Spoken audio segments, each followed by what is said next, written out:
Bom, já tem 9 pessoas, vamos começar, né? Para prestigiar essas pessoas que chegaram primeiro, né? Que são as pessoas que aí já estão na frente, já saíram na frente e vão pegar um assunto, depois os outros vão ter só pegar na gravação mesmo. Então, nossa aula vai começar um pouco diferente hoje, né? Nós estamos na 13ª aula de marketing digital, já faz bastante tempo, né? Estamos nessa caminhada juntos, eu acho que já faz uns 2 meses. Eu estou um pouco diferente hoje, não estou de pé, estou sentado, porque nossa aula vai ser um pouco diferente. Hoje eu trouxe um convidado muito especial, para quem estava no início do vídeo já comentei um pouco.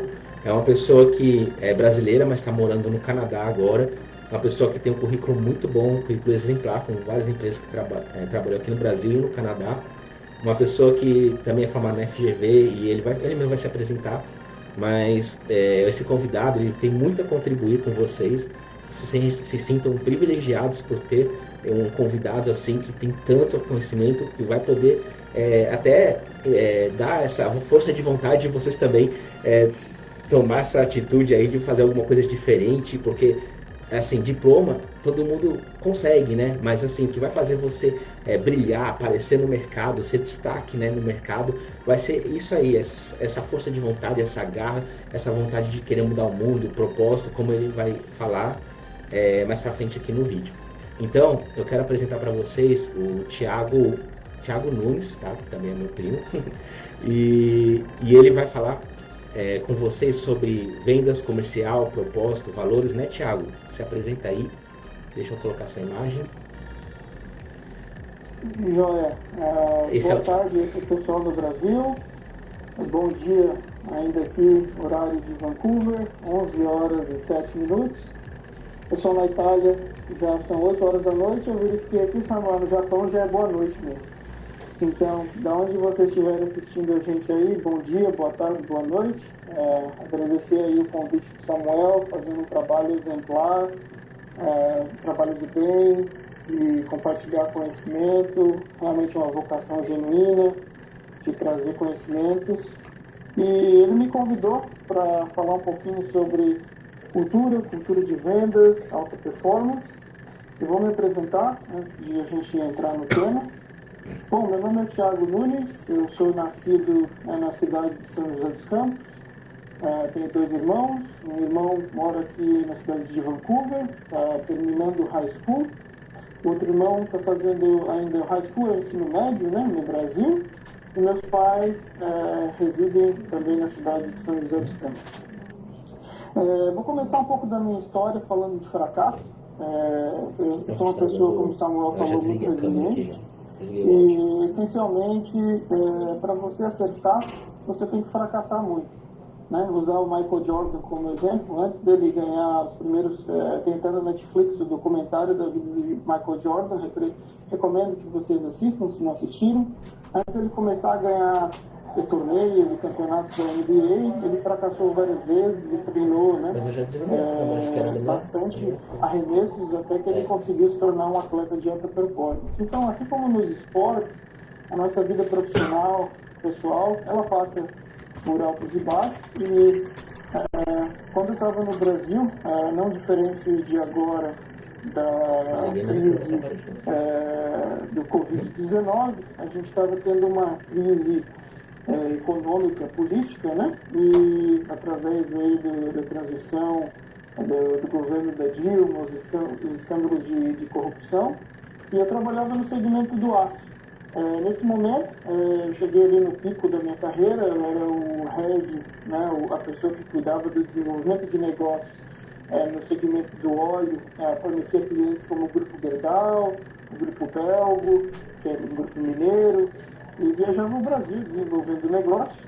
E com essa retração da economia, a gente não conseguiu escalar o negócio e eu acabei decidindo, como Albert Einstein bem fala, a definição de insanidade é a gente fazer as mesmas coisas e esperar resultados diferentes.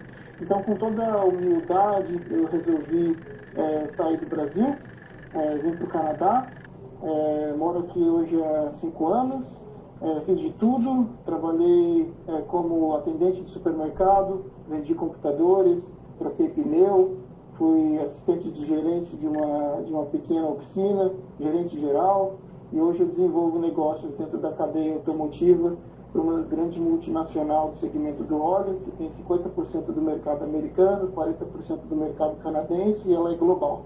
Então, falar de fracasso é por onde eu queria começar essa apresentação. Eu não sou diferente de nenhum de vocês, eu passei diversas dificuldades até que a gente consegue acertar. E se eu conseguir compartilhar talvez 1 ou 2 pontos que hoje toque vocês, esse é o objetivo, é compartilhar sem nenhum intuito comercial por trás. Eu vou compartilhar a minha tela aqui para a gente iniciar a apresentação.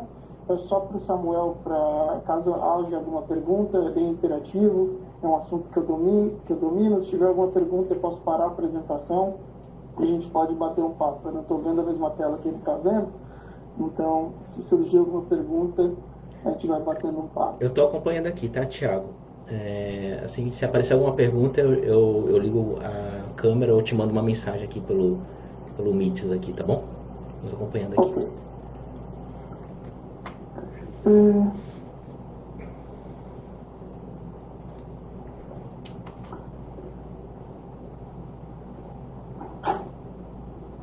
Samuel, eu preciso dar autorização para compartilhar minha tela aqui no Google Meets.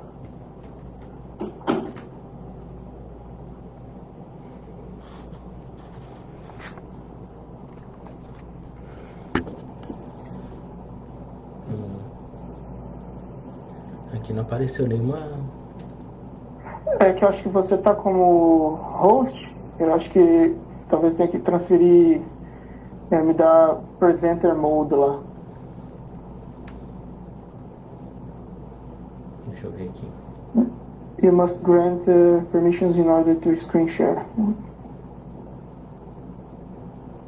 Só um pouquinho de paciência aí, pessoal, que ele está transmitindo pelo Facebook, mas a gente está numa reunião numa outra plataforma. Eu tô vendo onde é que libera aqui.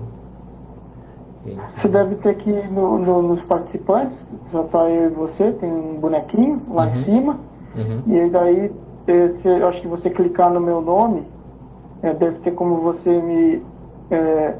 não, só tem como liberar, não, desativar som e remover da reunião, não tem não. Não? Não, eu estava conseguindo apresentar antes. Estranho. Deixa eu ver.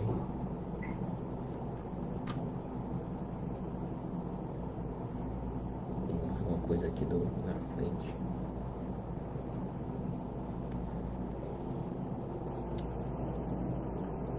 E se não conseguir também, aí eu falo, não tem problema. Depois a gente compartilha o material. Eu consigo. Deixa eu ver aqui.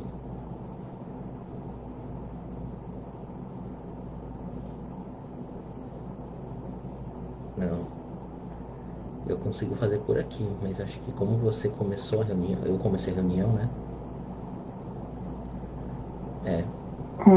Vai começa aí, se eu descobrir. Eu vou falar e aí depois são só 7 slides e aí depois o Samuel compartilha esse material com vocês, só para ter um visual, né, por trás. A gente sabe que o aprendizado ele passa pelo visual, pelo auditivo e pelo movimento de a gente tocar em alguma coisa, que é o movimento kinestésico. Então, mas não tem problema nenhum.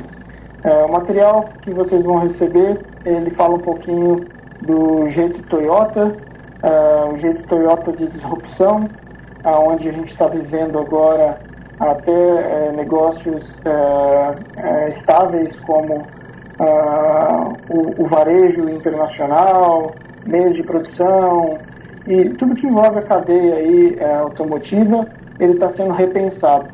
Então, essa disrupção que a gente chamada de volta ao básico, de volta aos valores.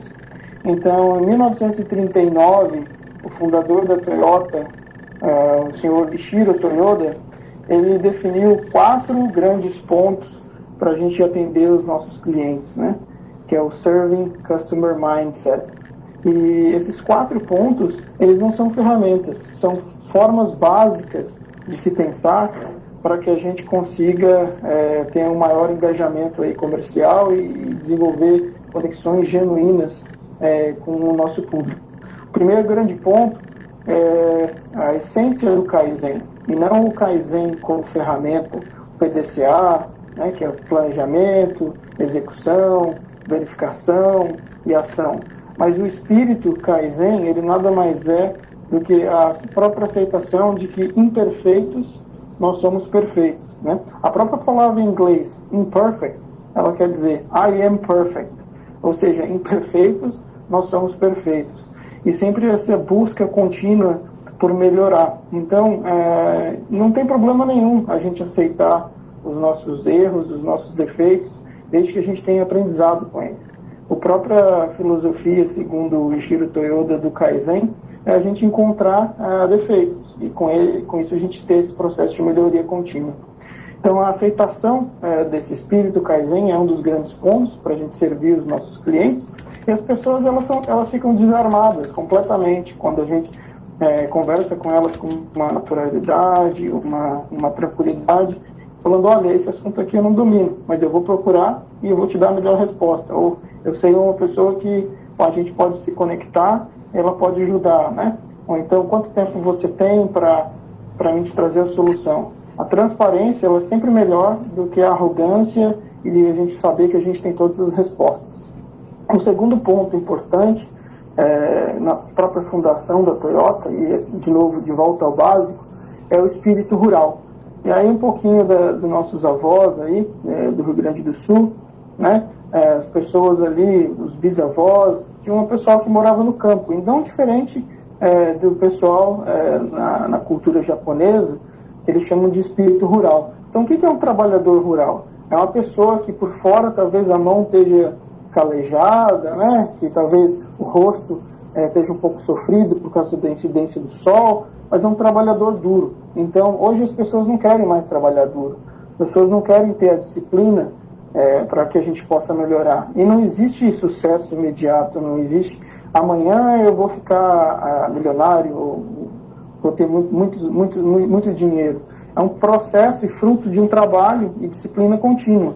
Se não fosse a disciplina, né, e muito através do que eu aprendi por artes marciais, eu gosto de artes marciais como hobby, eu não sou nenhum atleta profissional, eu não teria aprendido esse conceito de disciplina para que eu pudesse trabalhar firme nas áreas do qual eu trabalhei, e mesmo com a rejeição e o fracasso, eu continuaria buscando o propósito e desenvolvendo os meus valores. Então, isso é um pouquinho da cultura rural, que é um dos valores que ele vai ser reimplantado pelo varejo no mundo. Tá? O próprio Instituto Lean Brasil, ele está desenvolvendo material para que isso seja implantado em grandes redes pelo Brasil, qual eu não posso mencionar o nome no momento. O terceiro grande ponto é como a gente pratica gratidão.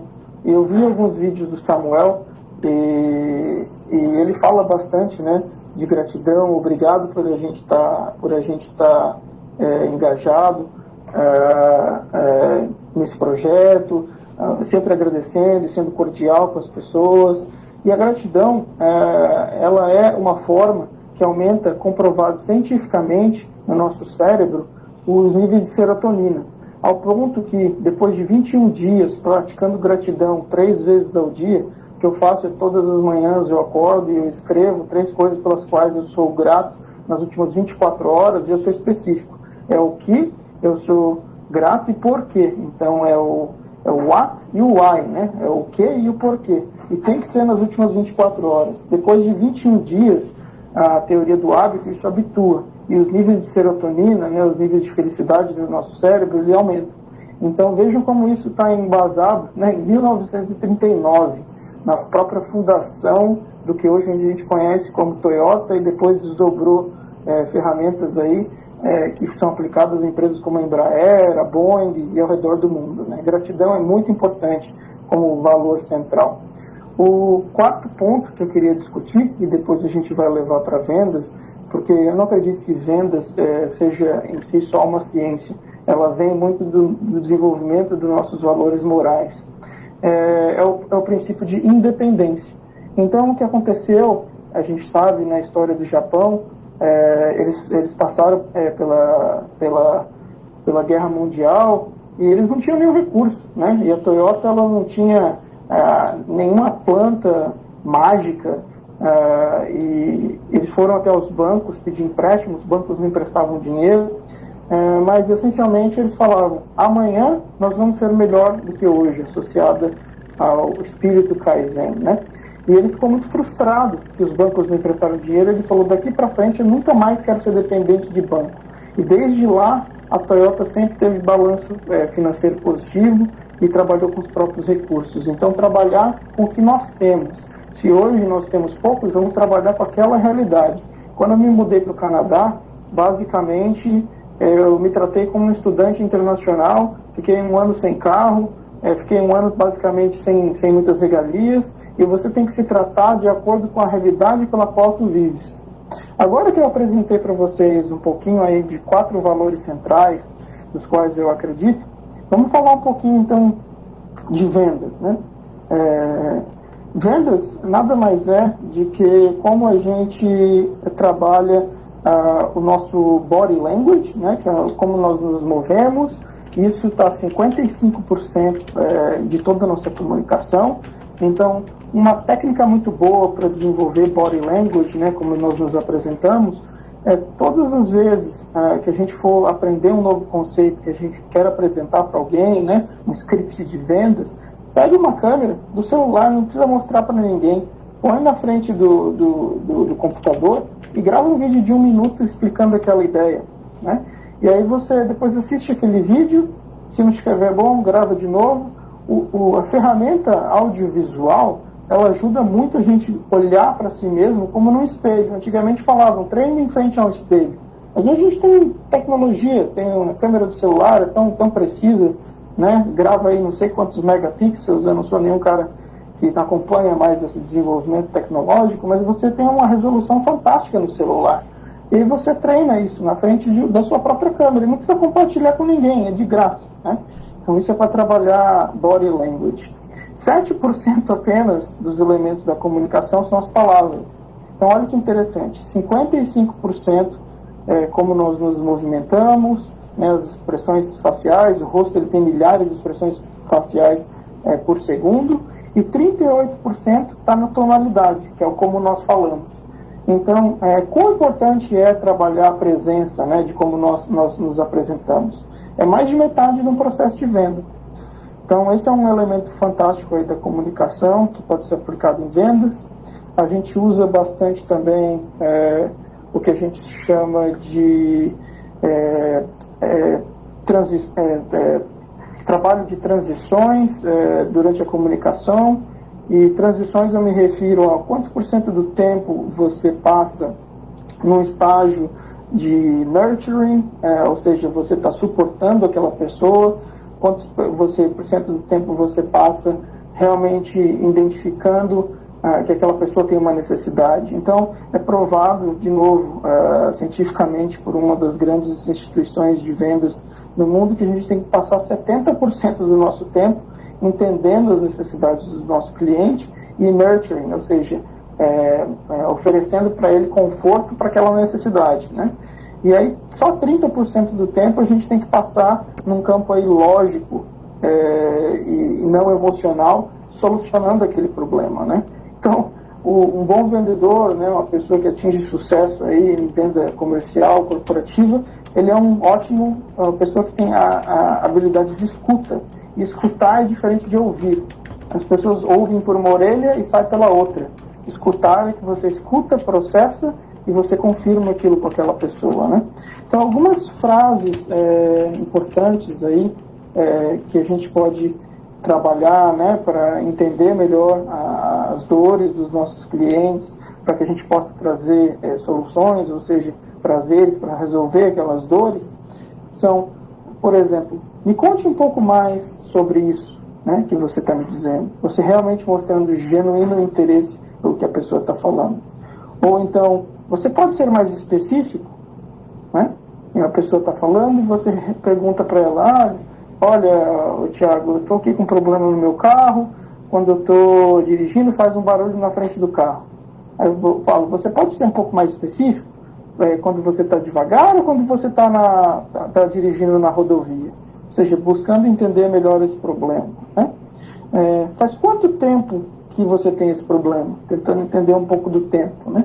Então, por exemplo, se você está lá, por exemplo, eu estava vendendo computadores, a pessoa fala, pô, meu computador está devagar, eu quero entender quanto tempo ela tem esse problema, né?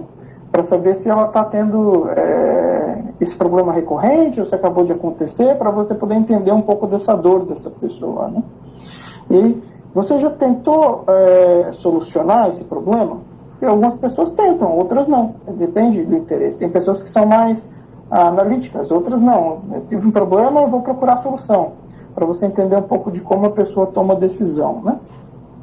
Uma outra pergunta interessante entrando mais profundo, é entender um pouco dos sentimentos. Como você se sente com relação a esse problema? Mas você nunca faz essa pergunta, como você se sente com relação a esse problema, antes de você fazer perguntas anteriores, né? Porque sentimento é uma coisa que as pessoas podem não ter conforto de compartilhar logo na primeira pergunta. Então, você tem que mostrar um interesse genuíno, né? Para que as pessoas se abram e falem um pouco dos sentimentos. E, basicamente, depois que você identificou um pouco das dores, né? A gente trabalha então no conceito de solucionar essas dores, né? Então, entendo, quanto custa então para você solucionar essas dores, né? Qual o valor que você atribui a isso? E aí você completamente já desestabilizou qualquer menu de vendas, né? Porque você realmente foi genuíno para entender as dores, foi genuíno para entender os sentimentos, e basicamente qualquer preço que você passar para ela vai ser menos do que ela esperava, porque você entrou no que a gente chama de regra de ouro, né? Que é o quê? Que é o computador, o carro tinha problema, e você entrou na escala de valores dela, que é o how, que é como elas se sentem, né? Então, profissionais como o Simon Sinek, que é um dos grandes palestrantes da regra de ouro ao redor do mundo, eles ensinam esse golden circle, né? De como a gente trabalha os nossos valores, o que nós fazemos e o nosso senso de propósito. O Samuel também tem um trabalho fantástico com relação ao desenvolvimento de propósito, e é muito importante para vendas. É muito importante que a gente sempre suporte essas decisões do que para os valores, para que a gente tome o processo de decisão. Um outro ponto importante que eu queria trazer para vocês, e depois eu acredito que vou abrir um pouco mais para bate-papo, é um pouco da teoria do pêndulo, né? Então, se a gente tem um pêndulo, tá? E eu seguro aqui uma bolinha e eu solto, ela vai balançar, ela vai subir e vai descer, ela vai subir e vai descer. Para quem nunca viu um pêndulo, basta digitar no Google pêndulo e você vai ver as bolinhas batendo, uma batendo na outra, né? Então, pense no cliente como uma bolinha de um pêndulo. Você nunca tem que estar, se do outro lado onde você quer que ele chegue, que você quer que ele compre, né? Que você nunca pode estar no meio do processo de decisão. Então, o papel de um bom vendedor, da venda consultiva, basicamente é você estar negativo com referencial aonde o cliente está. Então, eu vou dar um exemplo disso, tá? Se um cliente fala assim para você, olha, eu não estou muito satisfeito com o atendimento e talvez eu não vá comprar. Então, ao invés de você tentar convencer ele a comprar, você fala, eu entendo como você se sente, talvez você não deva comprar mesmo. Mas eu posso entender um pouco mais dos motivos pelo qual? Então, você sempre fica atrás do cliente, né? E você vai... Isso é um cliente negativo, no caso, né? Talvez estágio 8 ou 7, né? Se você fizer uma escalinha, desenha um pêndulo, né? Do 10, onde ele não quer comprar, e 1, onde ele quer comprar. E você sempre tem que estar suportando esse processo dele, nunca entrar no meio. Então, isso que a teoria do pêndulo diz, né? Se o cliente está numa fase lá de quase comprado, lá em cima, né? Ele fala, não, eu quero comprar, eu estou animado, estou empolgado, eu me vejo usando esse produto, você explicou muito bem. Então, aí, antes de você fechar o negócio, você fala, quando você for utilizar esse produto, tem algum substituto que você vai tirar da sua casa? Como vai ser esse processo que você se vê utilizando? Então, até no fechamento, né? O fechamento de venda profissional, é quando a pessoa, você remove todas as dores dele, né? Porque às vezes o cara está comprando de você, mas ele comprava de um concorrente. E ele pode ter o que a gente chama de buyer's remorse, né? Quando ele leva para casa, ele estava feliz, ele fala, pô, mas eu comprei no Thiago, mas o Fred que me vendia, eu gostava mais dele, e agora eu vou ter que falar não pro Fred. Então a gente basicamente atua como um psicólogo, né? Para entender como vai ser o pós-venda, né? Que é o pós-venda. Então, mesmo quando o cliente está comprado, você tenta entender como é o pós-venda dele, né? De quem ele compra. E aí depois que você removeu todas as obstruções, ele mesmo ele vai falar, não, eu estou pronto, eu quero comprar. Não, tá bom, então custa tanto e está aqui, né, o contrato, está aqui o produto, vou ficar feliz de entregar isso para você. Eu acho que, Samuel, esses são alguns pontos básicos que eu toquei de vendas e valores. Vamos ver se nesses pontos tem algumas perguntas aí surgindo. Oi, Thiago, tá me ouvindo? Eu liguei aqui. Estou ouvindo. As pessoas têm várias pessoas assistindo aqui, algumas perguntando ao tema. Mas assim, o que o Thiago tá falando realmente é o que eu já até debateu várias vezes, né? Sobre propósito, né? Valores, que você chegou a comentar. E vocês conseguem ver, né? Como tudo se converge, né? Essa ideia do pêndulo que ele falou também, do cliente negativo. E se vocês tiverem alguma pergunta, vocês podem ir fazendo aqui, mas Thiago, eles estão só comentando coisas, mas até agora não veio perguntas não, só comentários mesmo. As pessoas só vão comentando. Deixa eu ver. Okay. O tema da aula foi uma pergunta. E também tem um delay, né? Então, acho que tem uns 20 segundos de delay, né? Pra nossa, que a gente fala aqui para a filmagem lá. Tem uma quedinha. Não tem problema. Mas assim, quando for aparecendo as perguntas, eu mando aí para ti. Tranquilo. Eu vou seguir um pouquinho então na diferença de um vendedor que é um avião e um vendedor que é um submarino. Vamos comparar dois tipos de vendedores. Um é um avião e o outro é um submarino. Então às vezes a gente fala, não, o avião é mais rápido, né? Você pode ter um avião aí supersônico, vai chegar mais rápido no objetivo. O submarino ele está lá embaixo da água, pode estar lá na falha de San Andreas, na Califórnia, né? Um submarino nuclear, ele é mais lento, mais silencioso. Então qual é melhor? Qual que você acha que é melhor, Samuel? O avião supersônico ou o submarino como vendedor? Uma pergunta para mim aí, depende. Então, vamos ver, vamos debater esse ponto aí, vamos ver se a gente gera. Daqui a pouco eu vou explicar, mas qual que você acha se você tivesse que escolher um submarino nuclear ou um avião de guerra supersônico? Qual que você queria ser como vendedor? Acho que depende da estratégia aí, da estratégia de vendas aí. Depende. Não é pegadinha, não. Não é pegadinha, exatamente.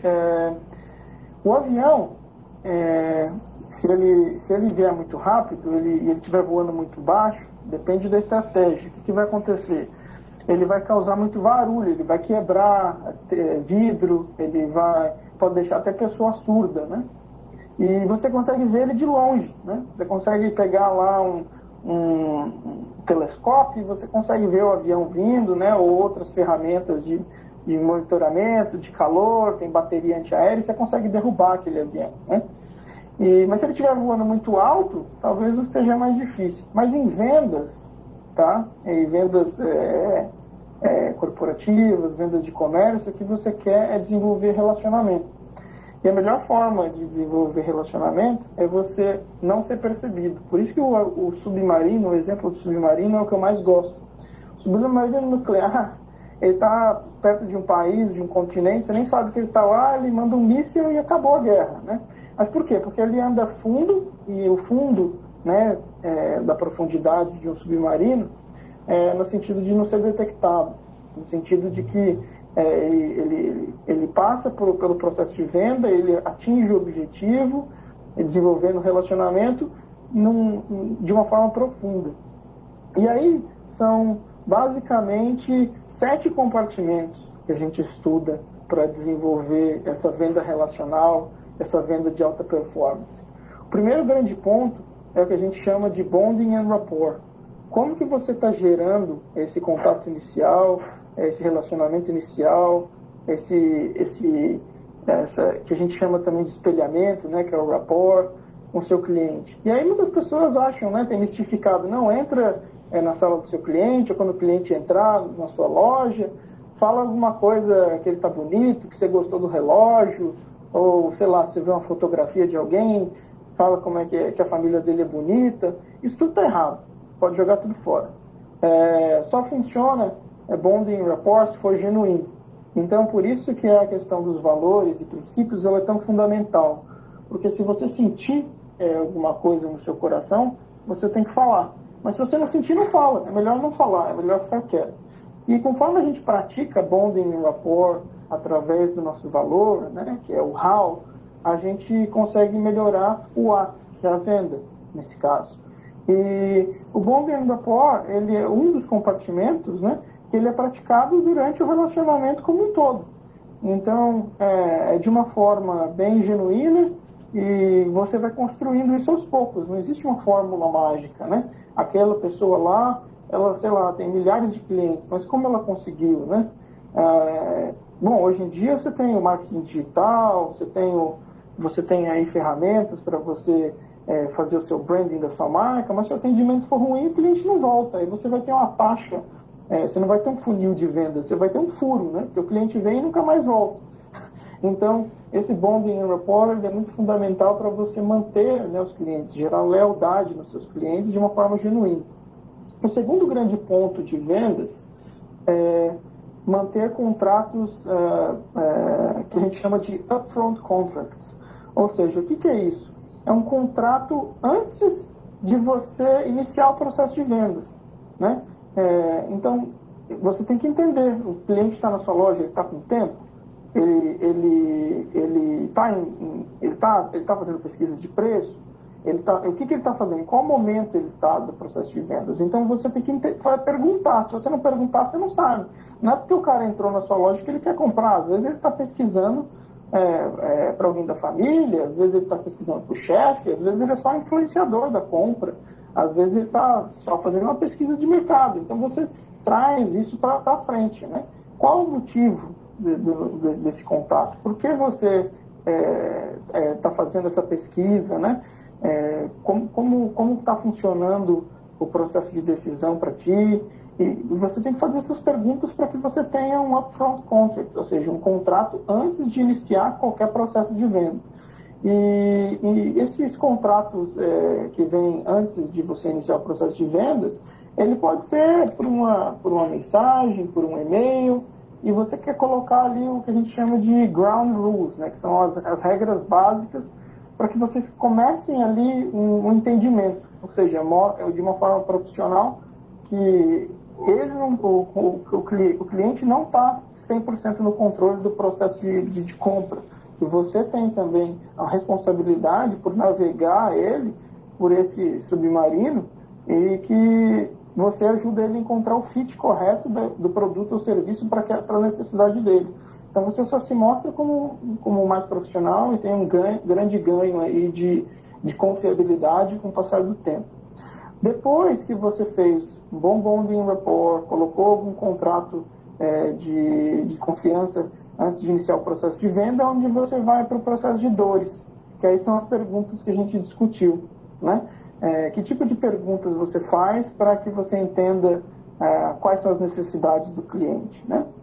E depois que você entendeu essas dores, né, você vai entender um pouco do compartimento que é o budget, que é o quanto de recurso aquela pessoa tem. E recurso é uma palavra muito ampla. Pode ser tempo. Às vezes a pessoa está entrando na sua loja e ela não quer que você explique todos os detalhes daquele produto ou serviço, porque ela quer tomar decisão agora e ela quer sair. Então, se o cliente, e aí entra de novo na questão do rapport, né? Se o cliente está com uma urgência, você não precisa passar por todas as fases do seu framework, do seu script de vendas, porque ele já quer tomar uma decisão rápida. Então, você vai fazer o que a gente chama de feature points, ou seja, você vai trazer para ele os pontos chaves daquele produto ou serviço, mas sempre respeitando, né, que a decisão final, depois do budget step, é do cliente. E quando o cliente tem essa decisão, você tem que usar necessariamente a teoria do pêndulo para que ele não tenha o que a gente chama de buyer's remorse, ou seja, o remorso de vendas. Então, se o cliente ele quer comprar, ele não quer ver muito a questão, ele já tomou a decisão, ainda mais hoje com a era digital, muita compra online, na Amazon. Na loja da Amazon, por exemplo, na Califórnia, não tem mais nem funcionário. Você vai lá, entra, tira o produto, já cobra. As pessoas, elas fazem as pesquisas e elas já estão, às vezes, entram decididas por tal carro ou tal produto. Então, se você está ali só para fazer o fechamento da venda, né, e servir o cliente, você só tem que ver que ele não vai se arrepender daquela decisão. Então, que a gente chama de fulfillment, né?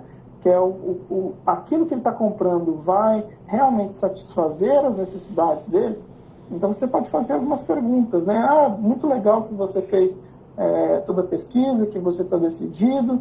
Eu só quero saber, entender, se for possível, como que isso vai ser instalado na sua casa, se for um computador, você tem como instalar isso, o processo de configuração, como é que é para você, se for um novo carro, às vezes fazer alguma pergunta, bom, o seu carro antigo eu verifiquei aqui no histórico, era um carro de 4 lugares, você está comprando um de 7 lugares, só quero entender um pouquinho desse processo de decisão, vai fazer sentido para ti, para tua família.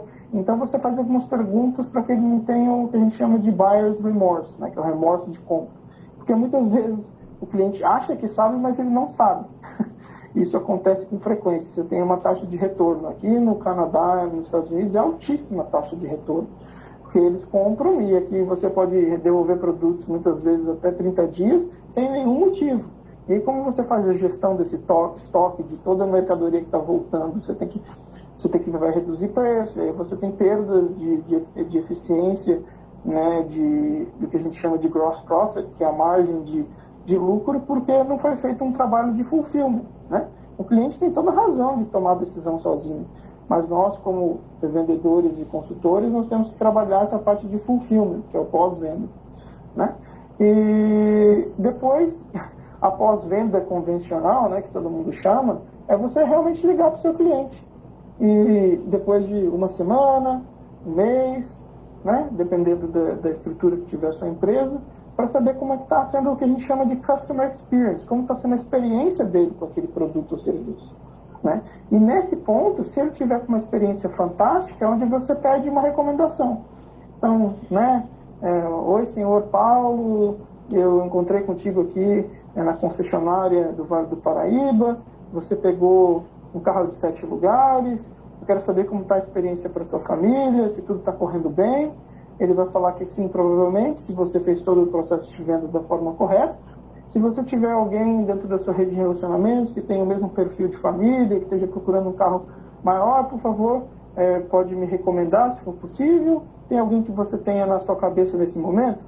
E pedir recomendação é mais do que digno, é fundamental para você continuar alimentando novos clientes, para os clientes que você atingiu o nível de excelência. Então é isso, acho que eu falei aqui por volta de 45 minutos, eu tinha projetado mais ou menos 1 hora de bate-papo, eu sei que o Samuel dá umas aulas maiores, mas tem muito conceito aí, eu não quero introduzir novos conceitos, espero que vocês tenham gostado. Se alguém tiver alguma pergunta, fique à vontade. Senão a gente vai bater um papo aqui mais aberto e depois a gente encerra daqui a uns 15 minutos. Thiago, o que você estava falando, né? É exatamente sobre o funil de vendas, não foi isso, né? Você chegou, começou a linkar as empresas pelo propósito, não é isso? E aí você, chamando pelo propósito, você consegue conversar de uma forma mais ligada a propósito com a empresa. Você oferecendo seu propósito e você falando com o propósito dela, não é isso? E aí você falou, liga o rapport, você falou aí, né, a gente já falou várias vezes nas aulas aí sobre o rapport, né, que é aquela coisa de você poder realmente se conectar com o cliente, mas você ligou o rapport pelo propósito, não foi isso? Você se conectar no cliente através dos propósitos, foi isso? Perfeito, isso foi uma boa observação, Samuel. O meu propósito de vida, e eu recomendo que cada um escreva o seu. O meu sonho na minha vida é maximizar o nível de felicidade de todos ao meu redor, para que o desenvolvimento moral seja uma crescente no nosso novo normal. Eu atingi isso através de um estágio de solução inovadora, que é o Ethos Mindset Framework, é uma startup aqui no Canadá. E quando a gente tem a nossa sentença de propósito, quando a gente entende os nossos valores, quando a gente entende os valores da nossa empresa, quando os valores da empresa estão ligados aos nossos, e esse processo de desenvolvimento cultural das organizações, ela atinge o que a gente chama alta performance, as vendas elas crescem 50%, criatividade aumenta 300%, produtividade de equipes aumenta 40%, e todos esses dados que eu estou passando, eles vêm de Harvard, de Stanford, do MIT, não do MIT do Instituto de Tecnologia, mas do MIT da Faculdade de Gestão de Negócios. Então é fundamental que a gente trabalhe o nosso Bonding and Rapport, né, que é a primeira parte aí de um processo de vendas, através de entendimento dos nossos valores e valores das nossas empresas. Sim, aí no caso você entra naquele funil do AIDA, né, que a gente fala, que é aqui no Brasil, né, aí deve ter outro nome. Lembrando que o Thiago ele não está no Brasil, né, e às vezes realmente tem algumas definições que a gente pode falar em português, para ele deve ser em outra língua aí. Mas o AIDA é ligado ao funil de vendas, né, que a gente fala que primeiro é a atração, primeiro você trabalha com a atração, e você falou atração pelos valores, né, você trabalha seus valores da empresa, trabalhando, bem trabalhado através de conteúdos bem definidos, proporcionando valores para que, eu já falei várias vezes nas aulas com eles, né, para que haja esse casamento entre o cliente e a empresa, né, para que haja um casamento, né, muito mais do que um produto, tem que haver valores. Você falou do o porquê você está ali, né, está ligado aos seus valores. Você fazer uma pergunta, por que eu existo, por que eu estou atuando no mercado. E aí a gente chama isso, o cliente geralmente ele é atraído, existe essa atração, e aí nessa atração, que é ligada aos valores, onde vai sair muita gente que não compartilha os mesmos valores que você. No caso, se você tem um valor, como você disse aí, né, ligado à felicidade, essas coisas, alguns clientes podem achar isso uma bobeira. Alguns clientes podem achar que isso não vale a pena para eles, que não é isso que eles estão pensando. E aí eles já não são nossos clientes potencial, porque eles já vão sair logo na primeira parte do funil. Eu estou dando exemplo, né? E aí depois desse funil tem o segundo, que é o interesse. Então, a partir do momento que ele é atraído para algum conteúdo seu, e ele já criou meio que uma conexão, como você falou de rapport, né? Já criou uma conexão, ele já tem um interesse. E a gente também pode chamar isso ligado a lead, porque quando ele demonstra um interesse, de alguma forma ele demonstra isso para ti. Você vai receber esse interesse de alguma forma. E nós aqui na área de marketing, como eu já falei várias vezes para o pessoal aqui, nós chamamos isso de lead, que é algum contato, alguma fumaça, um sinal de fumaça que o cliente em potencial vai mostrar para você. Olha, realmente me identifiquei com o que você está falando, esse propósito que você está passando. E aí esse interesse, por quê? Porque ele talvez ele se identificou com o que você falou, e às vezes pode ser uma coisa que seja de interesse para ele resolver alguma necessidade que ele está percebendo dentro da empresa dele. Quando você já tem esses valores e você consegue jogar seus valores até colocando algumas dores do cliente, né? Você colocando suas dores do cliente em cima dos seus valores, falando, ó, você tem isso aqui e nós aqui podemos resolver, né? Como? Né? Com esse produto, com essa solução. Então ele vai só demonstrar um pouquinho aí, Samuel. Antes de você, do Bonding and Rapport, para você chegar nas dores, a única diferença que eu vejo é o contrato que a gente chama de UFC. E não é o UFC de luta não, gente, que eles vão lutar lá, 2 lutadores. É Upfront Contract, que é você colocar um contrato de expectativas para saber, perguntar para o cliente. Você pode perguntar, você tem o direito de saber isso, né? Se aquela primeira visita inicial é uma visita exploratória, se ele está no modo de compra, se é uma urgência, para quem é aquele produto. Colocar algumas perguntinhas para que você mostre de novo o interesse genuíno que você está lá para servir aquela necessidade. Sim. Então, o que a gente chama de UFC, Upfront Contract, que é um contrato de expectativa antes de você ir para as dores. Legal. Aí depois do contrato de expectativa você já vai para as dores, né? E aí, a partir disso gera o desejo, né, que a gente chama aqui no Brasil como falei, né, atração, interesse, desejo e ação. Né? Então depois a gente desce para o desejo, a partir disso o desejo já seria já o envolvimento, né, com o cliente, a ação, e o Thiago falou mais para frente que está além disso do funil, que é que é a última etapa depois após venda, né, que no caso seria o relacionamento com o cliente vira evangelista, ele usa outros nomes aí, e o marketing, como eu falei, tem muitos nomes em inglês no marketing. Deixa eu ver se tem algumas perguntas aqui, Thiago. Joia. E aqui tem algumas pessoas falando bem grande aqui, eu tenho que ler. Deixa eu ver, vamos ver o que a Karina comentou aqui. Karina Batista: quando vou comprar alguma coisa na loja no centro, eu primeiro pesquiso o preço, e isso é importante, e também a qualidade do produto, se vai valer a pena ou não. E outra coisa que eu observo muito são as formas de atendimento para o cliente, com o cliente, porque é interessante essa observação para uma forma de compreender como as atitudes dos vendedores para com os clientes. É bom sempre buscar isso no nosso dia a dia, que vai valer quando estivermos atuando no mercado. Essa é o que ela comentou. Aqui, Thiago, aqui na região norte nós temos um grande problema, né, que é o atendimento. Aqui, não sei se é cultural, não sei como é que fica, mas várias pessoas até da região que reclamam muito do atendimento. E eu já dei aulas sobre atendimento aqui, né, no projeto, e eles mesmos falam, o que a gente precisa melhorar é o atendimento. Acho que não só em Manaus, no Brasil como um todo, se você for levantar aquelas empresas de telefonia, né, que é uma dor de cabeça, internet, telefone, tudo dá problema e você é mal atendido, né. No Canadá não é muito diferente, não, Samuel. Atendimento de excelência é raro. E sempre que eu passo por alguém que me atende com excelência, eu faço questão de mandar um e-mail para o customer service da empresa. E se eu tiver o contato daquele que eles chamam aqui de ombudsman, né, que é os evangelistas da empresa, né, no português, eu mando um e-mail para o presidente, falo, olha, pessoa tal, na loja tal, o atendimento foi assim, é excelente, cuide bem dela, porque isso é raro, senão você vai perdê-la. E é você reconhecer, né? Isso é um outro ponto que nós, como consumidores, nós podemos também dirigir como o mercado deve se comportar.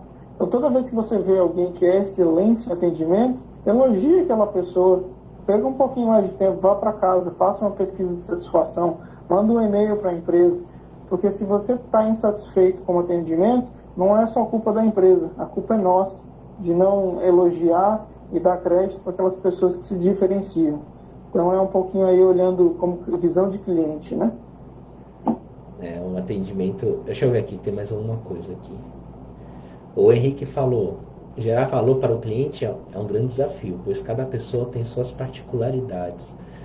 O professor Thiago é preciso na sua explanação. Existe um processo a ser percorrido pelo prospect antes da tomada de decisão, ou seja, antes de escolher esse ou aquele produto, o consumidor percorre etapas para só então decidir, principalmente quando o produto tem alto valor agregado. Ele contribuiu. A contribuição do Henrique aqui. Muito boa, gostei. Mas assim... Esse Henrique aí é fera, já percebeu todos os detalhes, ele vai praticar e vai se dar bem. Mas são pessoas aqui que realmente estão realmente super motivadas, né? Agora, faltou perguntar um pouquinho mais, né, pessoal? Vamos perguntar mais aí pro Thiago, aproveitar a oportunidade. Agora, Thiago, vou falar uma coisa. A gente tem um grande delay entre o que a gente está falando aqui, ao vivo, e parece que está chegando para as pessoas, porque eu vi algumas pessoas falando do submarino quase 5 minutos depois do que a gente falou do submarino. Aí eu falei, submarino e tal. Aí eu falei, nossa, então tá bem demorado. Mas volta as perguntas aí, se tiver uma que ficou para trás, a gente responde. Se quiserem fazer pergunta, a gente está aqui agora. Não, o pessoal tá cumprimentando. Não, o pessoal cumprimenta muito. Boa tarde, professor. O pessoal comentando aqui, falando contigo, né, e tal. As perguntas estão aparecendo aos poucos aqui. Mas aqui, atendimento consultivo, humano e atencioso ainda está o grande gap, né, das empresas. Atendimento Exato, consultivo, exato. humano e atencioso. Ainda é o grande gap das Exatamente, empresas. esse lado humano, né, tirar as pessoas. Eu acho que eu vi um vídeo seu, Samuel, que você falou que as pessoas são robotizadas. É exatamente isso. As Uhum. pessoas elas não estão no estágio natural e a gente tem que desenvolver esse estágio natural, né, que vai muito aí para o estágio de mindfulness, estágio de flow. E, bom, os gerentes, né, os altos executivos que devem ser responsáveis para suportar a cultura que vai ajudar na execução da estratégia. Então, cabe um pouco aí a liderança das empresas para que usem aí através do coaching ou outras ferramentas, desenvolvimento de vendas, cultura organizacional, para que a gente tire essas pessoas do modo automatizado, do modo robotizado, né? E não dá para sair disso sem você ter um norte, né? Então, é por isso que a gente gosta de discutir esses assuntos, até de uma forma genuína aí, para que a gente consiga alterar o comportamento no novo normal. E acho que até como eu cheguei a dar uma aula anterior, não sei se você chegou a assistir, Thiago, na semana passada, é que minhas aulas são grandes, né, e acaba ficando difícil isso aqui, corrida aí, Você dá muita mas eu aula, Samuel, eu não falei, tenho tanto tempo assim. eu, eu falei sobre DISC, né, sobre a dominância, a influência, estabilidade e conformidade, né, e, Uhum. e aí o que eu percebo muito, inclusive nessa área de atendimento, né, que a gente está falando de atendimento aqui, né, o Henrique comentou dos gap, eu acredito que tem muitas pessoas, isso até é uma palha do que a gente vai conversar no futuro, Thiago. Eu acredito que tem muitas pessoas que estão posicionadas de forma errada dentro das empresas. Muitos vendedores. Tem pessoas que eram para estar em vendas, mas estão na parte de relatórios, de coisas que não tem nada a ver com o perfil da pessoa. Então, o que acontece muito, Uhum. além de tem vários motivos, né? Uma deles é a pessoa não estar no lugar certo, o vendedor que não tem perfil para ser vendedor. Outras também é a questão da competitividade da empresa, né? A empresa tem uma certa competitividade, isso é ligado à cultura organizacional, que você chegou a falar, é ligado à competitividade, onde a própria empresa incita um vendedor contra outro vendedor com prospectando margens abusivas de meta, né, para bater, que são metas impossíveis de ser batidas, aonde existe aquela carnificina, né, que as pessoas, um vendedor matando o outro, isso aí cria, já começa um mau atendimento, porque os próprios funcionários, os próprios vendedores se sentem lesados dentro dessa empresa. Mas isso é um assunto, eu só contribuindo com o gap, né, ligado à parte de atendimento consultivo e humano, né. Agora tem várias empresas consultorias aqui, já em Manaus já está aparecendo, que estão buscando encontrar esse pequeno probleminha aqui no Brasil, né? E estão trabalhando em cima dessas empresas que têm esse problema de atendimento, para que modifique pelo menos, né, a cultura interna dela, né? E isso aí já vai direto. Eu vejo que essas empresas elas já vão direto com o próprio gestor. Geralmente vai em cima da gestão e não do funcionário. É fundamental. Infelizmente, quando você toca no tema cultura organizacional, apenas 3% trabalha no Brasil, fonte do MBA da GV 2012, cultura organizacional de uma forma séria, no que tange o desenvolvimento de valores moral e ética, e não é à toa pelo qual a gente vive uma grande crise de confiança entre governo, instituições privadas e sociedade. E no mundo não é muito diferente, não. Fonte, de novo, o MBA da GV de 2012, 8% apenas. Então é um assunto que realmente me interessa, não é um assunto que eu trabalho diretamente, eu trabalho de novo com desenvolvimento de negócio na cadeia automotiva, mas dentro das nossas empresas a mudança que a gente puder gerar, pouco é melhor do que nada. Então é muito, muito importante a gente levantar o interesse das pessoas para pesquisar um pouco mais, para se desenvolver um pouco mais, e daí depois posteriormente que o assunto estiver em alta, a gente conseguir trabalhar isso de uma forma séria e estruturada, né? Com um framework bom. Framework nada mais é do que uma organização, uma sequência de fatos, a disciplina de novo, né? Voltando lá ao começo da conversa, né? De a gente trabalhar de uma forma séria para a gente tenha resultados sustentados. Eu mandei para o Samuel, gente, 3 slides que eu ia utilizar, então depois ele compartilha com vocês. E eu acho que é isso. Se não houver mais nenhuma pergunta, Samuel... Tem várias perguntas aqui já. Tem mais? Então manda. Vamos responder todas. Eu vou ficar aqui até responder todas. Quais os 3? Vou falar, tem várias aqui. Ih, tá aparecendo um monte. Manda bala. Agora tá aparecendo. O pessoal se empolgou. empolgou. O pessoal vai ficar tímido, né? Porque a gente começou a conversar aqui, aí o pessoal tava só prestando atenção, tentando assimilar, né, agora. Quais os 3 principais atributos de um consultor de excelência? 3 principais, ok.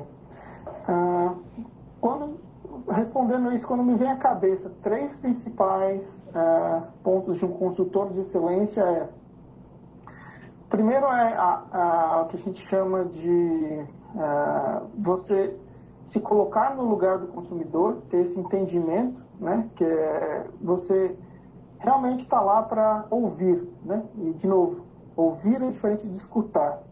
Então, essa visão de que às vezes é muito passado, a pessoa que serve, ela vale menos. Não, ela vale muito mais. O próprio estilo de liderança servidora, né, está sendo implantado em todas as organizações do mundo. O vendedor não é diferente. Então, um grande traço de um bom vendedor, um consultor de sucesso, é saber ouvir, né? Então, fazer perguntas e ouvir. Aonde cabe, dependendo de se você trabalhar numa venda onde mais estruturada, você pode fazer anotações, né? Mostrar real e genuíno interesse para entender as necessidades. Esse é o primeiro ponto. O segundo ponto é qualificar as dores do cliente, né? A gente pode ouvir e simplesmente não fazer perguntas onde a gente entende aí o que causa o desconforto no cliente e por que ele quer mudar, né? Então, se a gente não entender as dores, a gente não pode chegar no terceiro ponto, que é oferecer, né, um serviço ou produto adequado para satisfazer aquela necessidade inicial. Então, os 3 pontos, rapidamente, é saber ouvir, entender as dores, para poder oferecer uma solução de produtos e serviços adequada para aquele tempo, né, para aquele determinado cliente. O Matheus aqui está perguntando se a vestimenta da pessoa, acho que é um assunto que estava falando antes, né, sobre o atendimento, né? Eu estou deduzindo porque ele está falando aqui, a vestimenta da pessoa também influencia, né? Ele perguntou assim, mas que era sempre o atendimento. Então, vestimenta e dress code, que a gente chama aqui, né, que é como você se veste, como você se apresenta, vai muito de acordo com que a empresa ela apresenta, né? Se você tiver numa empresa mais descontraída, por exemplo, eu fui na sede do Google, da Facebook, o pessoal trabalha igual eu estou aqui agora. Eu estou de camiseta, né, pode ir de bermuda, depende da cultura da empresa. Tem empresa que é mais formal, que se você use terno, né? Então, assim, é muito importante saber, isso é muito importante talvez até durante o processo de contratação, a gente perguntar, né, qual que é o dress code, e de novo, fazer perguntas, né, como que as pessoas se apresentam naquele determinado meio. Então não tem uma resposta absoluta, né, mais formal ou menos formal. Hoje eu estou aqui no meu sábado, eu estou bem informal. Durante a semana eu uso só uma camisa social, não preciso usar terno. Então depende muito do ambiente como você está e acho que é uma pergunta muito válida que tem que ser validada durante o processo de contratação.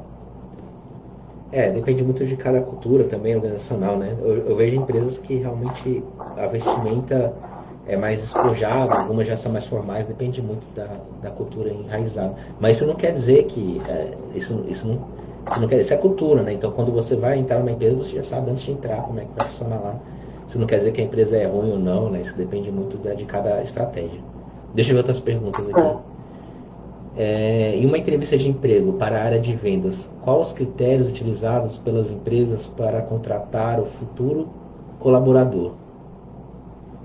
Isso é uma boa pergunta. Eu acho que um bom currículo de vendas, quando você vai aplicar para qualquer área de vendas, é você poder, dentro do seu currículo, nas últimas empresas, né, pelo menos nas últimas 3 empresas, ou se alguém que está saindo da faculdade, o que ela fez na área acadêmica, os projetos que eles fizeram acadêmicos, junto com se fez mentoria ou, né, trabalho em grupo, você saber metrificar. O que é metrificar?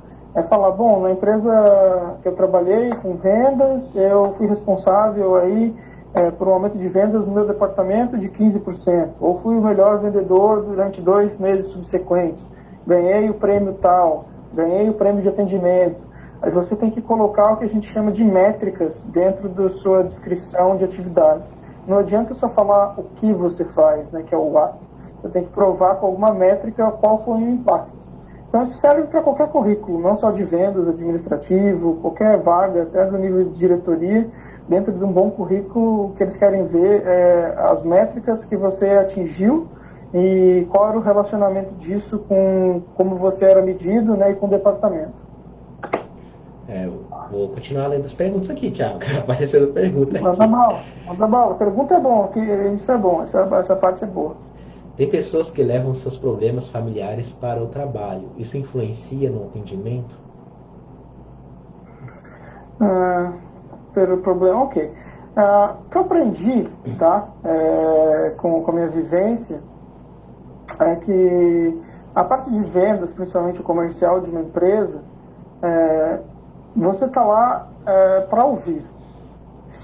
Se você olhar a parte de problemas, se o cliente tiver com problemas e ele quiser falar, você deixa ele falar. Mas nós, como na área comercial, a gente está lá basicamente como um show da Broadway. Então eu não vejo como pertinente a gente fazer lamentações da vida pessoal durante um processo de venda que a gente está lá para servir. Se você estiver realmente abalado emocionalmente, você não tiver condições de servir o seu cliente da melhor forma possível, o que eu recomendo é falar com sua supervisão, com a sua gerência, que você está passando por alguns problemas pessoais, de uma forma confidencial, somente você e seu supervisor, para que você, quando estiver ali na hora do show, né, no show da Broadway, que você possa dar o máximo da sua performance. Resiliência ou persuasão? Qual tem mais peso na hora de fechar uma venda? Resiliência ou persuasão? Essa é uma boa pergunta. Se tivesse que escolher entre os dois, eu escolheria resiliência, porque o não é muito frequente. Em determinados segmentos você tem, sei lá, milhares de clientes e você vai ouvir muito não. Principalmente venda door to door, porta a porta, não, não, não o tempo inteiro. Então se você não tiver resiliência, você desiste. E a persuasão, ela parte do princípio que você vai convencer alguém, mas na verdade o processo de venda consultiva é o contrário. Você não está entre a venda e o cliente, você está atrás dele para suportar as decisões dele. Então eu ficaria com resiliência. Só contribuindo um pouco, né? Eu também gosto muito da resiliência, né? Eu acho que a persuasão tem um limite, né?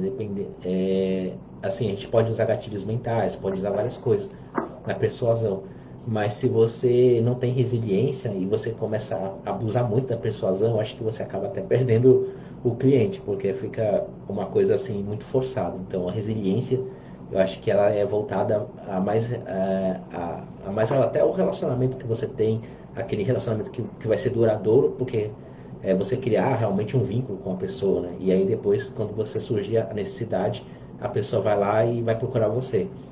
Se você ficar na persuasão sempre, eu imagino que você só vai estar... As pessoas, querendo ou não, você é uma empresa, né?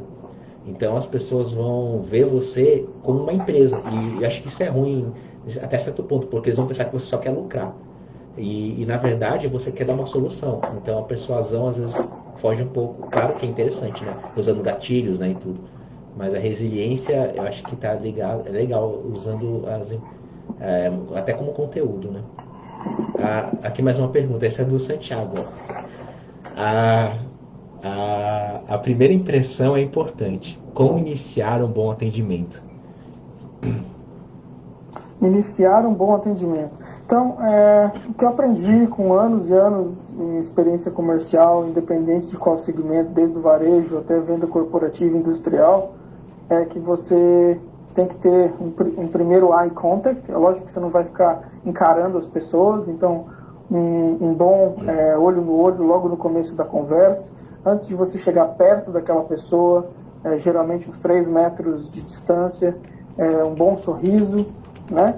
E você se mostrar que você está presente, que o seu corpo e a sua atenção, ele está naquele momento. Tem muito vendedor que chega, né, com o tablet na mão, olhando para o tablet, com mau humor, né, não tem um sorriso, não tem olho no olho, e fica muito robotizado. Então, 2 dicas sempre o olho no olho no começo da conversa e um sorriso antes de começar qualquer interação em todas elas. Tá, deixa eu ver para as próximas aqui. Cristiane perguntando aqui: como definir a melhor estratégia para a minha empresa ser a melhor? Bom, essa estratégia é um termo muito amplo. Aí a pergunta não dá para responder, eu acho, de uma forma bem específica. Mas se você quiser ajudar, isso é uma estratégia para mim muito ampla. Pois é, Cristiane. A estratégia é o que a gente já tem falado nas outras aulas, né? Você tem que entender como é que você, por exemplo, qual mercado que você vai atuar, qual tipo de público você vai atuar. Primeira coisa que você vai fazer, o que o Thiago falou no início, é você descobrir qual que é o seu propósito, a sua missão, sua visão e seus valores, né? Esse é o início de tudo, não tem como você fugir disso. A partir do momento que você descobre os seus valores, né? E os valores de uma empresa estão atrelados aos valores da pessoa que está criando a empresa, do empresário, né? Então, isso aí vem muito da sua história de vida, do que você gosta. Eu sempre falo, faça alguma coisa que você gosta e não aquela coisa que está na moda ou que dá dinheiro. Porque o que você gosta, você faz uma coisa que você gosta e você, claro, que ganhe dinheiro, né? Vai ser muito mais fácil de você atuar, vai ser muito mais fácil de você descobrir, você elaborar sua estratégia. Porque você já está dentro desse mercado. Imagina, você já é um usuário, você já participa ativamente desse mercado, você é uma pessoa que já se interessa por isso mesmo. Então você já conhece, são pessoas que talvez sejam parecidas com você, são pessoas que talvez se relacionem com você, o seu público. Então já fica mais fácil você, começando o seu propósito, você criando um propósito, o que eu vou fazer de diferente para esse público que eu estou querendo, né? Faz a sua pergunta, por quê?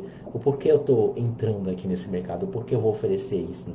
Aí depois você vai entender o que você vai oferecer, né? Se vai ser um produto, um serviço, né? O que é melhor.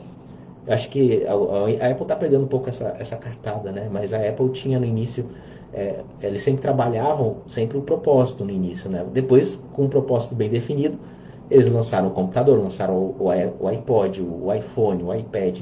Aí você for ver, é tudo em cima do propósito deles e não em cima do produto, porque tem muita gente que quer colocar um produto e depois pensar no propósito por último, né? E aí quando tem aquela mudança de produtos, a pessoa se perde e acaba abrindo falência. Tem vários exemplos disso.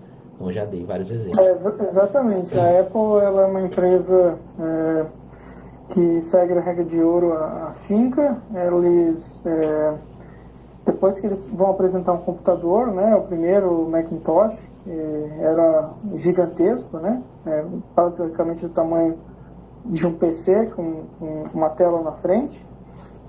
Eles nunca falavam do produto, né, é sempre o sentimento de como aquele produto iria mudar a sua perspectiva de vida, de como aquilo ia acelerar e facilitar o dia a dia. É sempre trabalhando numa mensagem e conectando os sentimentos das pessoas, que é o feeling, né? E entrando aí nos valores de transformação da sociedade como um todo. Então, se estratégia foi essa a intenção da pergunta relacionada a vendas, faz sentido. Para mim, estratégia pode ser em outros sentidos, eu não sabia exatamente qual sentido que ela perguntou. Pensa primeiro missão, visão e valores, né? E aí eu já passei para eles, Thiago, eu ensinei eles a montar um plano de negócio básico, né? E aí sempre plano de negócio a gente começa, né? Aquela coisa básica, que você até vê em faculdade, missão, visão e valores, né? Não tem jeito. Você começa geralmente o plano de negócio por aí. E aí eu passei algumas ideias de marketing para ele também, falei para vocês, para eles montarem, estudar o macroambiente, o microambiente. Tudo isso tem a ver com a estratégia de como você vai atuar, né? Então, a primeira coisa que você tem que entender é por que você está fazendo isso, por que você está fazendo isso, o que você vai oferecer, qual é o tipo de público, segmentar o seu público, e a partir disso você vai para aquela estratégia de marketing que eu já dei nas aulas anteriores. Então a gente não pode ficar muito tempo nessa pergunta, e eu sugiro que você assista a aula de marketing estratégico e também a aula que eu dei sobre o plano de negócios, que vai ajudar mais. E a gente monta o plano de negócio bem assim, na ação mesmo, né? Bem montando junto o plano de negócio. Então você vendo lá, você vai conseguir montar o seu plano de negócio juntos. E lá a gente explica melhor essa parte aí. Tá bom? Deixa eu ver mais umas perguntas aqui. Como trabalhar em equipe para que no futuro traga benefícios à empresa? Joia. Então, um livro que eu recomendo para o trabalho em equipe eu vou mandar para o Samuel, não sei se vai ter tradução para o português, mas se não tiver, é um motivo para você estudar inglês. Chama As 5 Disfunções de um Time, The 5 Dysfunctions of a Team. Tá? Ele começa ali desde o desenvolvimento da confiança, partindo pelo processo de medo de fazer perguntas, processo de buy-in, accountability, que é a responsabilidade, que é o que está sendo discutido aí dentro do mindset empreendedor, pelas maiores e melhores empresas do mundo, ensinado aí por cursos de Harvard, os times de alta performance trabalham no futebol, no hockey, empresas como a Apple, Google. Então, esse modelo das 5 disfunções de um time, 5 Dysfunctions of a Team, do professor Dr. Patrick Lencioni, acho que é uma leitura básica aí para começar a entender esse desenvolvimento de confiança para que os times atinjam alta performance. Depois você me manda, Thiago, então o nome desse livro aí, por mensagem. Já vou fazer isso agora. Vou procurar se existe em português. Mas mas como o Thiago falou, realmente vários livros eles ainda não receberam tradução. Então geralmente quem está fora do Brasil tem acesso a livros que ainda não tem aqui, né? E principalmente nessa área que a gente está falando, é uma área que muda muito rápido, né? Um ano é diferente do outro, então esse ano já está totalmente diferente do ano passado, principalmente com o que estamos passando agora. A mudança é muito, muito, muito rápida. Então uma coisa que você está lendo há 2 anos atrás já não vale mais para agora. Então são coisas que, não estou generalizando, estou falando algumas coisas, né? Então é bom sempre estar lendo livros, né? Procurando artigos, vendo vídeos, fazendo cursos, porque as coisas mudam muito rápido. Tudo que eu peguei em linhas gerais, só para dar uma resposta para a pergunta, eu trabalharia dentro da sua equipe de vendas ou dentro do seu time a confiança, que é o trust. Trabalharia, depois que trabalhar bastante o tema da confiança, que é a base da pirâmide, gasta pelo menos aí uns 60% do tempo desenvolvendo confiança, como remover conflitos e medo de conflitos. Em cima do medo de conflitos, eu trabalharia o processo de buy-in, que é o comprometimento, e depois que eu trabalhasse confiança, conflitos e comprometimento, é onde entra a tão palavra mágica que todo mundo está vendendo aí, que é accountability, que é responsabilidade, mindset empreendedores, para que a gente possa chegar no resultado que é alta performance. Eu vou mandar o nome do livro e um triângulozinho aqui. Eu achei o livro em português para que eles possam pesquisar. Achei o livro em português. Eu estou mandando aqui para o Henrique vai encaminhar para eles. Cara, Thiago tá aparecendo um montão de perguntas, Thiago. Já avisou. Então, vamos lá, vamos responder mais um pouco aí, mais uns 11 minutos, mais uns 10 minutos. Vamos responder, vamos mandar bala aí. Como ser um profissional de excelência? Como ser um profissional de excelência? Através do desenvolvimento do compasso moral, através do desenvolvimento do seu compasso moral, você vai reescrever o seu propósito, e aí você vai estar conseguindo estar presente no momento de uma forma genuína, como esse bate-papo aqui. Eu não estou pensando no que eu vou fazer depois e nem o que eu fiz antes, eu estou presente. Qual o grande desafio do setor de vendas pós-pandemia? eu acredito que através desse processo de digital retailing, né, que é a compra virtual cada vez mais acelerada, com a diminuição de contato face a face muito digital, se perde muito a questão do bonding and rapport, porque mesmo que a gente tenha ferramentas, a câmera que a gente está falando é 2D, você não tem o contato 3D e essa proximidade com clientes pode impactar um pouco da lealdade. Acho que então a própria digitalização ela é uma ameaça para o processo de bonding and rapport, que é o começo do ciclo de vendas. Helenice perguntando aqui. As técnicas de venda presenciais funcionam da mesma forma que a online? Ela entrando no assunto, né? Você comentou, realmente. Não, totalmente diferente. A parte aí dos leads, como o Samuel falou, inbound, outbound, todo o processo de ciclo de vendas digital é muito diferente da compra presencial. Mas aí o Samuel pode fazer uma aula só sobre isso, para falar. As diferenças. É que a gente dá muita aula de marketing digital, e aí o marketing digital é focado na parte digital, né? Mas marketing é gigantesco, né? É uma faculdade, isso pra gente falar. Mas obrigado pela pergunta, Helenice. Karina está perguntando aqui, como agregar melhor os valores no mercado de trabalho na área de vendas? Já pode repetir a pergunta? Como agregar melhor os valores no mercado do trabalho na área de vendas? Bom, se a empresa não tem nenhum framework, nenhuma estrutura para desenvolvimento da cultura organizacional, eu trabalharia eu mesmo, como eu posso me desenvolver como pessoa para que eu me torne um profissional de excelência. E aí a empresa, se ela não te valorizar, o mercado vai. E a regra de ouro diz que as pessoas que praticam os seus valores e seus princípios, elas crescem. Então foca em ti, foca no desenvolvimento aí dos sentimentos e da forma como você se comunica de uma forma profissional, e naturalmente a oportunidade certa abre na hora certa.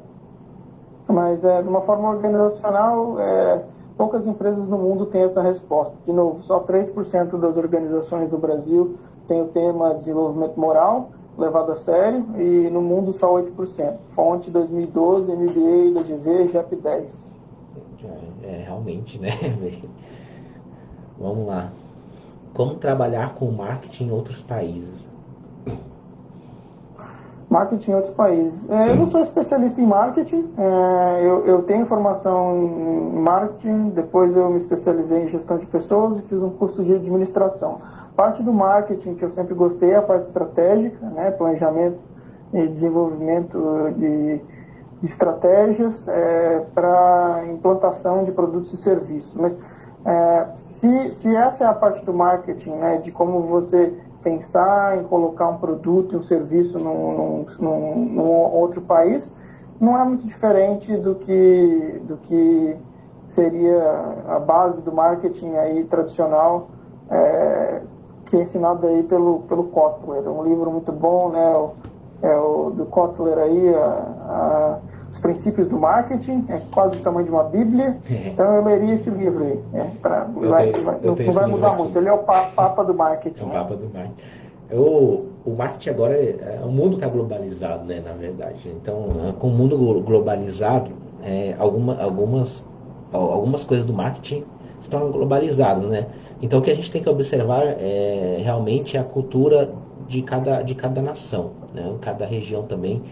Então, para você, então existem essas pequenas variações, mas é ligado à cultura, né? E também ligado também à parte política também. Em alguns casos que alguma coisa nos Estados Unidos podem ser transmitidas e aqui não pode, né? Por exemplo, o exemplo, lá nos Estados Unidos as empresas podem se atacar de uma forma mais tranquila. Existem vários cases de propaganda, até de comerciais antigos, né? Das empresas se matando lá no meio uma falando mal da outra. Eu lembro uma dos Estados Unidos que, agora que você falou, que eu lembrei, acho que era a Pepsi. Um garotinho pegava uma latinha da Coca-Cola, depois colocava outra latinha da Coca-Cola, outra latinha da Coca-Cola, ele subia nas três, aí punha uma moedinha e saía uma Pepsi. Então, era realmente isso aí no Brasil não é tolerado. Então tem essa parte do marketing aí que é diferente às vezes, né? Então tem várias coisas que nós temos que olhar, mas quando você vai fazer estratégia de marketing, nós estudamos o PESTEL, né?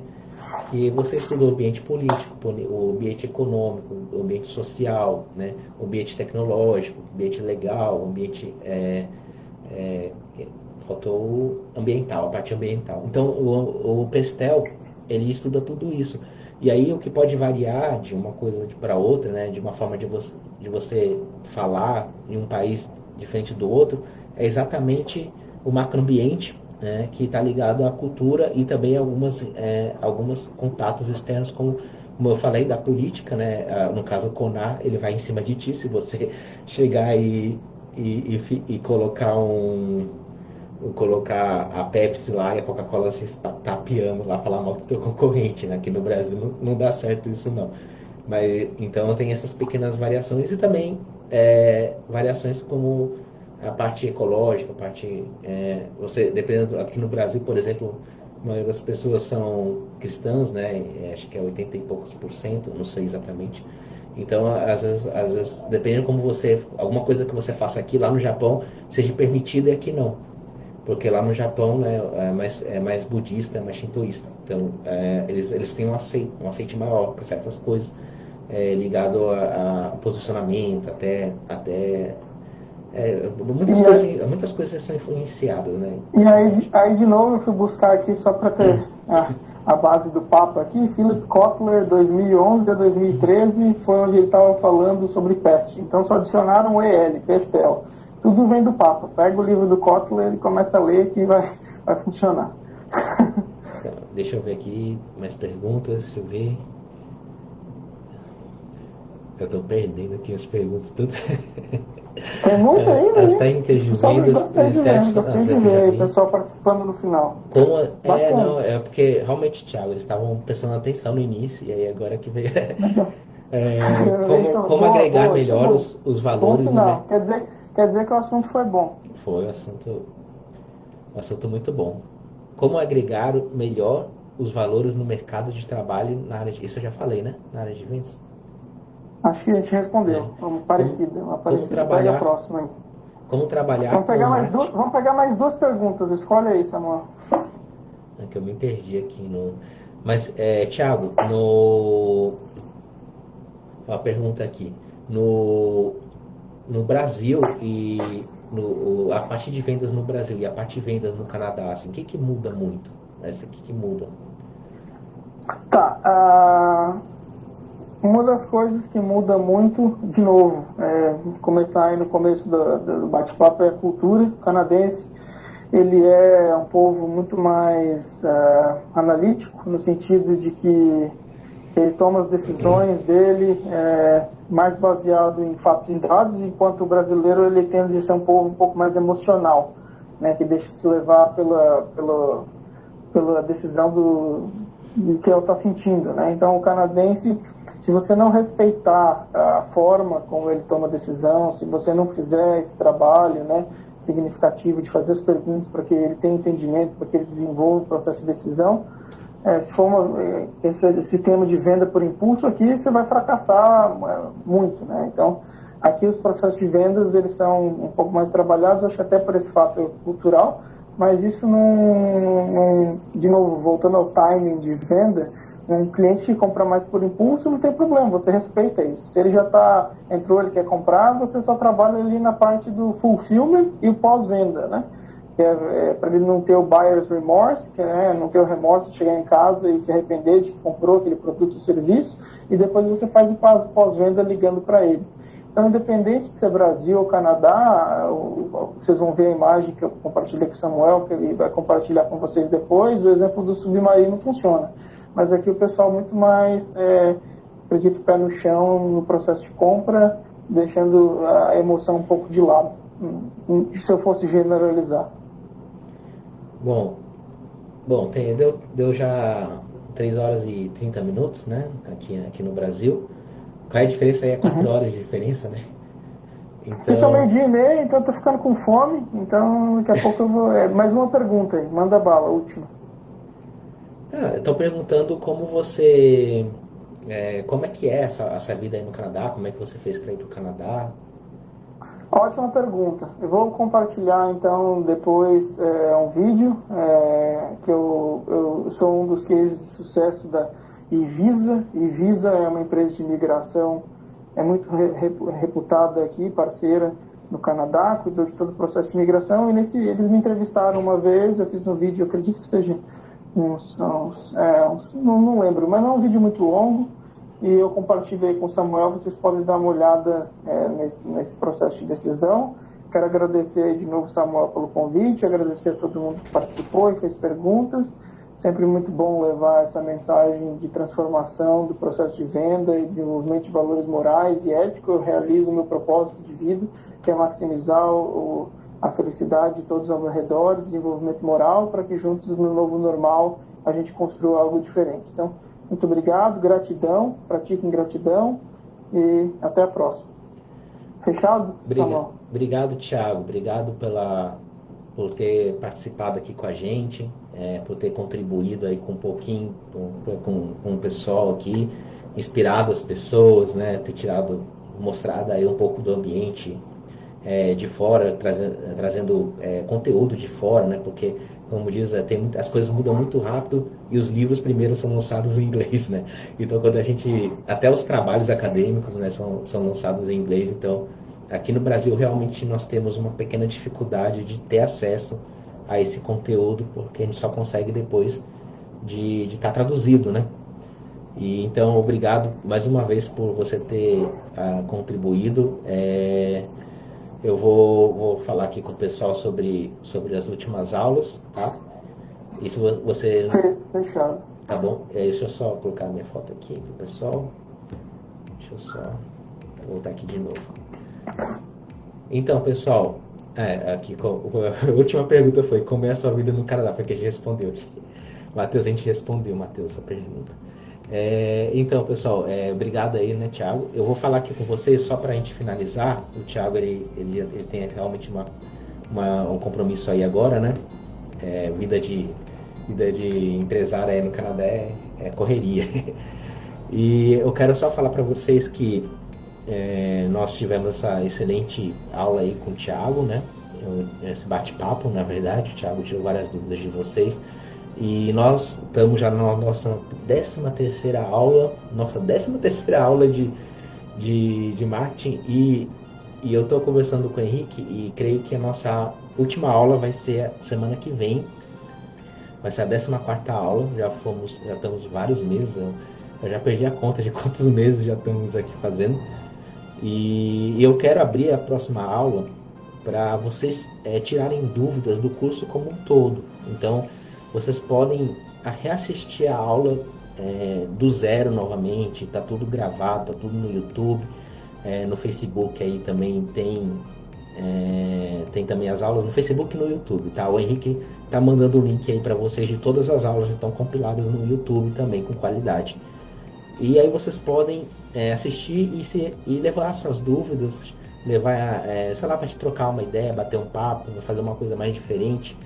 Eu tenho alguns assuntos ainda que eu tenho para passar, mas se eu começar a avançar mais do que isso, vai ser já assunto muito profundo, e eu creio que o propósito do curso é, claro, passar informação de qualidade, informação de valor para vocês, para que vocês deem um pontapé inicial na carreira de vocês na área de marketing, na área que vocês forem escolher uma empresa que vocês queiram montar, alguma coisa, uma empresa que vocês queiram trabalhar, um negócio que vocês queiram abrir, ou até mesmo, né, ir para o Canadá, que nem o Thiago está aí no Canadá.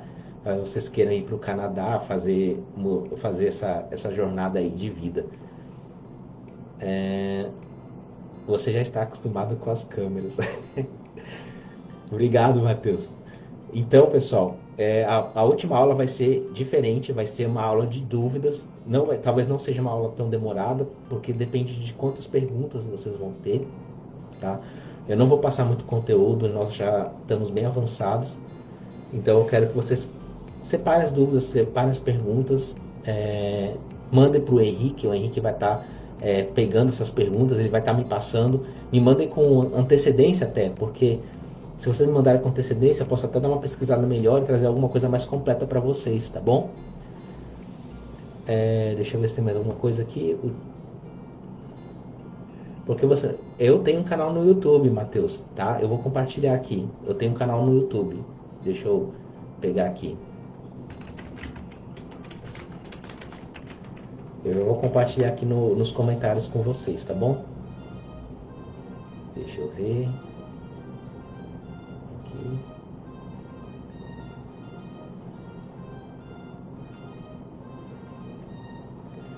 Eu tô pegando aqui meu canal, tá? Pra passar pra vocês.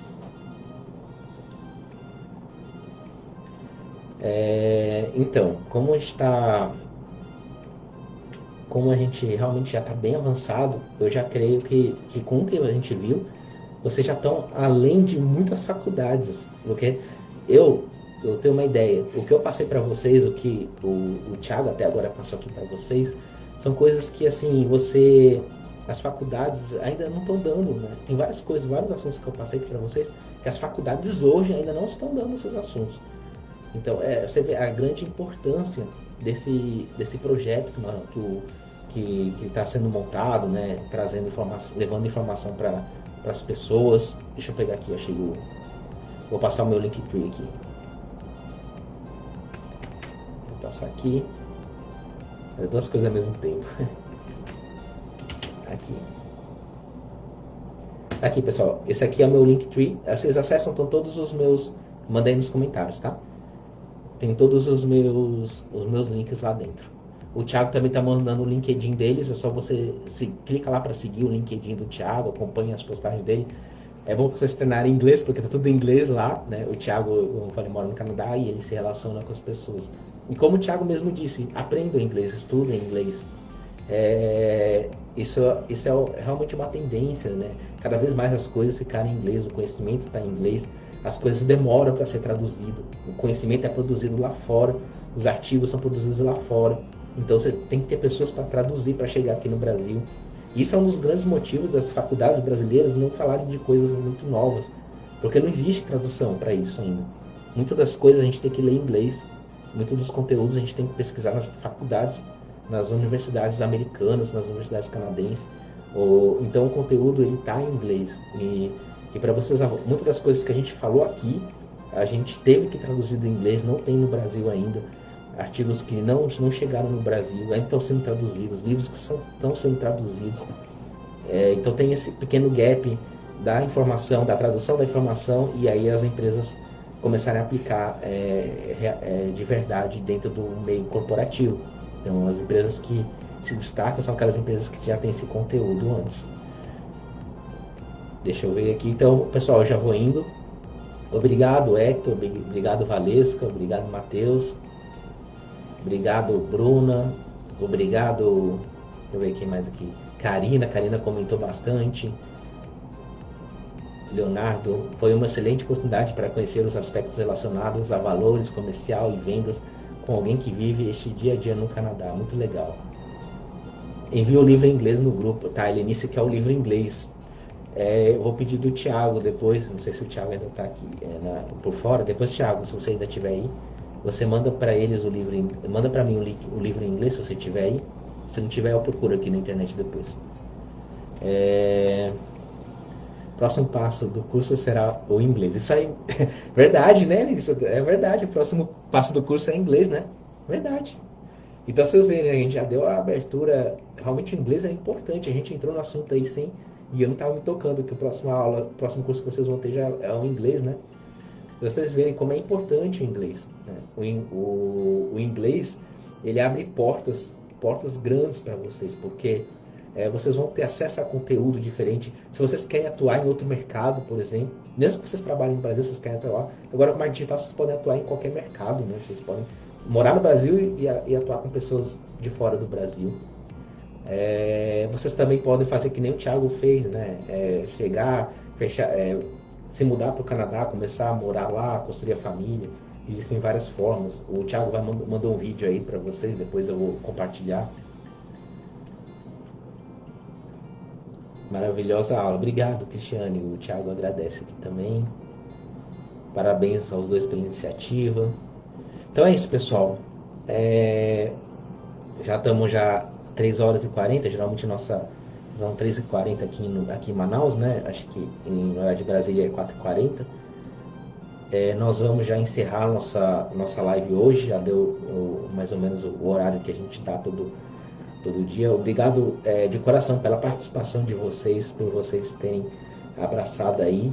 E lembre-se, façam perguntas para a próxima aula, vai ser a última, a gente vai se despedir aí, né? O Business English, eu não sei quem é que vai dar, estão querendo que eu dê, mas eu não sei se vai ter um professor, mas o Business English é o próximo curso de vocês, então vai ser só mais um marketing digital. E aí o resto é o Henrique que vai passar aí como estratégia para vocês. Deixa eu ver se o Henrique comentou. Então é isso, pessoal. Eu vou me despedindo, tá bom? Obrigado a todos que comentaram.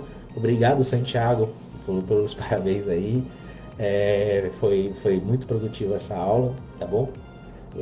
Gratidão ao Thiago também, mais uma vez, por ter disponibilizado esse tempo para contribuir esse conteúdo valiosíssimo com vocês. E a gente só vê aí no nosso projeto, um projeto que está querendo colocar pessoas para performar no futuro. E no futuro eu quero ver vocês aí bem no topo lá, muita grana, né? Morando no Canadá, morando nos Estados Unidos. Que nem quero ver todo mundo muito bem aí, tá bom? Obrigado. E com essa aí eu já estou então encerrando a transmissão. Eu estou gravando, vai ficar gravado para vocês assistirem posteriormente. Abraço a todos, até a próxima.